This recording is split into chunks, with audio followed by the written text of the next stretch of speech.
الحمد لله رب العالمين والصلاة والسلام على سيدنا ونبينا محمد وعلى آله وأصحابه أجمعين أما بعد ہمارے محترم دوست جناب مفتی احمد فراز صاحب قاسمی، ناظم شعبہ تنظیم و ترقی دارالعلوم وقف دیوبند، جناب مولانا محمد اسجد صاحب قاسمی اور ادارے سے وابستہ ملازمین اور عزیز طلبہ، آج کا دن آزادی کا دن ہے۔ 15 اگست 1947 کا دن ہندوستان کی تاریخ کا وہ روشن دن ہے، وہ مبارک دن ہے جس میں ہندوستان نے 100 سالہ بلکہ تقریباً 200 سالہ جد و جہد کے بعد انگریزوں کے ظالمانہ پنجے سے نجات حاصل کی۔ آپ جانتے ہیں کہ ایسٹ انڈیا کمپنی جو انگلینڈ کی کمپنی تھی، وہ تجارت کی نیت سے ہندوستان میں داخل ہوئی اور اس نے رفتہ رفتہ اپنے سازشی ذہن کی وجہ سے پورے ہندوستان پر قابض ہو گئی، سیاہ و سفید کا مالک بن بیٹھی۔ اس کے بعد کیا تھا؟ ظلم کا، زیادتی کا، تشدد کا، قتل کا، غارت گری کا، بے عزتیوں کا وہ تماشا ہندوستان میں برپا کیا گیا جس کا تصور بھی آج مشکل ہے۔ دیکھا یہ ہندوستان کیا تھا؟ یہ ہندوستان سونے کی چڑیا تھا جس کے گلے میں غلامی کا پھندا ڈال دیا گیا تھا، جس کے بالوں پر نوچ لیے گئے تھے، جسے اتنا کمزور کر دیا گیا تھا کہ چلنے کی اور حرکت کی اس میں کوئی سکت باقی نہیں تھی۔ یہ ہندوستان کیا تھا؟ یہ ہندوستان عظمت کا وہ مینار تھا جو انگریزوں کی ظلم و زیادتی کی وجہ سے زمین بوس ہو رہا تھا، پرخشے اڑ رہے تھے۔ یہاں پر ہر آدمی خوف اور ہراس کے عالم میں تھا۔ نہ تو ان آزادی تھی عبادت کرنے کی، نہ آزادی تھی تعلیم کی، نہ آزادی تھی تہذیب و کلچر کی، بلکہ ایک عجیب و قسم کی سراسیمگی اور خوف کا عالم تھا جب انگریز اس ملک میں آئے ہیں۔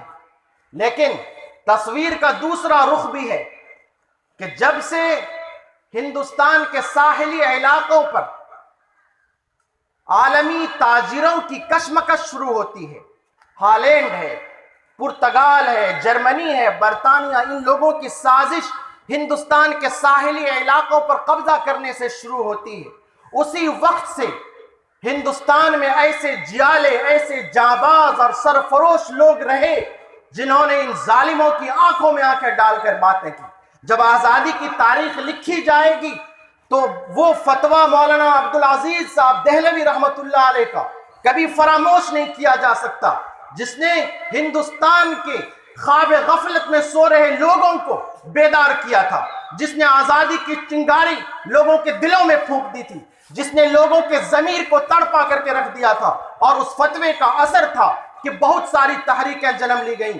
آزادی کی تاریخ جب لکھی جائے گی تو تحریک سید احمد شہید اور شاہ اسماعیل شہید کو فراموش نہیں کیا جا سکتا، جنہوں نے اس آزادی کی، اس ملک کی آزادی کے لیے، ملک کے دشمنوں اور دشمنوں کا ساتھ دینے والے لوگوں کے لیے، جنہوں نے بالا کوٹ کی پہاڑیوں پر جام شہادت نوش کر لیا تھا، انہی مجاہدین کے اور انہی سرفروشوں کا باقی وہ قافلہ تھا، اسی لوٹے ہوئے قافلے کا وہ حصہ تھا جنہوں نے دارالعلوم دیوبند کی بنیاد رکھی تھی۔ آپ جانتے ہیں جب اس ملک کی تاریخ لکھی جائے گی تو دارالعلوم دیوبند کی خدمات اور کردار کو کسی بھی حال میں فراموش نہیں کیا جا سکتا ہے۔ اداروں کی دنیا میں نہ تو دارالعلوم کے ٹکر کا کوئی ادارہ ہے، نہ تنظیموں کی دنیا میں دارالعلوم دیوبند کی جیسی کوئی تنظیم ہے جنہوں نے آزادی کی پھونکی ہو اس ملک کے اندر۔ آپ جانتے ہیں بانیان دارالعلوم کا جو قافلہ ہے، پہلی کھیپ جنہوں نے دارالعلوم دیوبند کی بنیاد رکھی ہے، آزادی کی جنگوں میں مغلیہ سلطنت کی بقا کے لیے، اسلامی حکومت کو باقی رکھنے کے لیے جو سب سے آخری جد و جہد اس ملک میں ہوتی ہے وہ شاملی کی جنگ، وہ شاملی کی جنگ، وہ میدان کارزار ان علماء نے گرم کیا تھا، ان بوریاں نشینوں نے، جن جو انتہائی بے سر و سامانی کے عالم میں یہ کود پڑے تھے شاملی کے میدان میں، اور وہاں پر انہوں نے انگریز اور ان کی فوجوں کو چنے چبوا دیے تھے۔ بالآخر جب بہادر شاہ ظفر کو قید کر لیا گیا تو ان کی آزادی کی پالیسی بدل گئی۔ اس کے بعد دارالعلوم دیوبند 1866 میں قائم کیا گیا۔ دارالعلوم دیوبند کے پہلے شاگرد شیخ الہند حضرت مولانا محمود حسن دیوبندی علیہ الرحمہ نے بتایا کہ دارالعلوم دیوبند صرف پڑھنے اور پڑھانے کے لیے قائم نہیں کیا گیا تھا، بلکہ آزادی میں جب علماء کو پھانسی کے پھندے پر چڑھا دیا گیا، مدرسوں پر تالے لٹکا دیے گئے، مسجدیں منہدم کر دی گئیں اور ہر طرف ہو کا عالم تھا، ایسے افراد نہیں مل رہے تھے جو ظالموں کی آنکھوں میں آنکھیں ڈال سکے۔ ایسے افراد کی تیاری کے لیے، رجال سازی کے لیے دارالعلوم دیوبند قائم ہوا تھا۔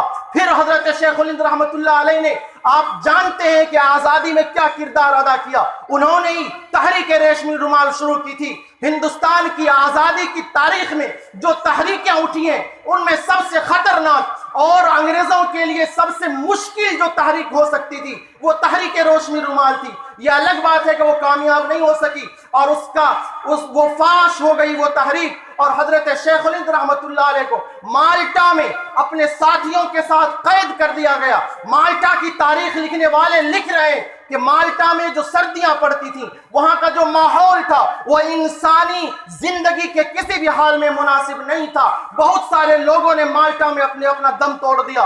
پھر کیا ہوا؟ دارالعلوم دیوبند کی تیسری کھیپ تیار ہوئی۔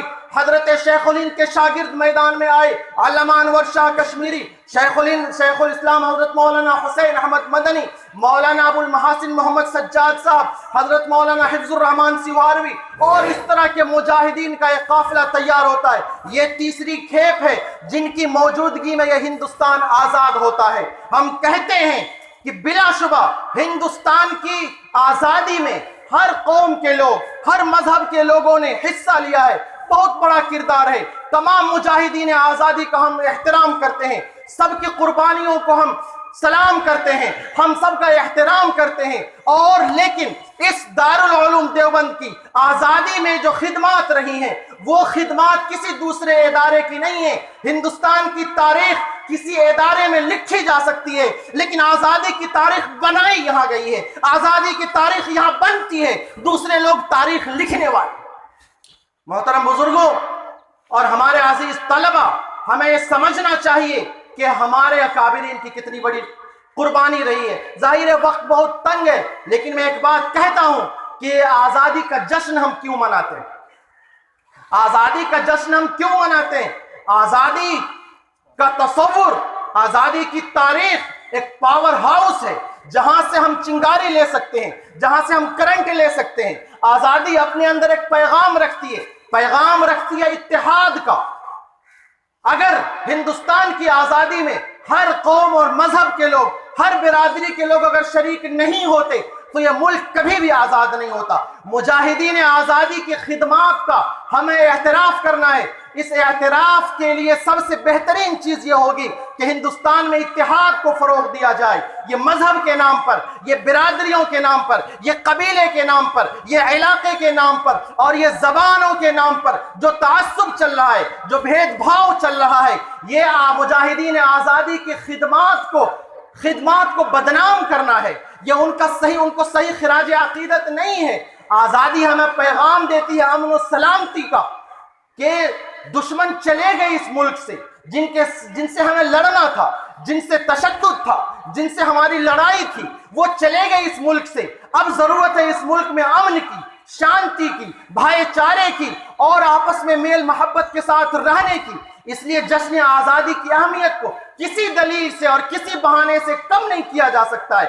آزادی کی تاریخ ہمیں یہ بھی بتاتی ہے، یہ حوصلہ دیتی ہے کہ ظالم کتنا بھی طاقتور ہو، اقتدار کا نشہ ہو، اسے طاقت کا غرور ہو، اس کے حکومت میں سورج چاہے نہ ڈوبتے ہوں، لیکن ظالموں کا انجام برا ہوتا ہے۔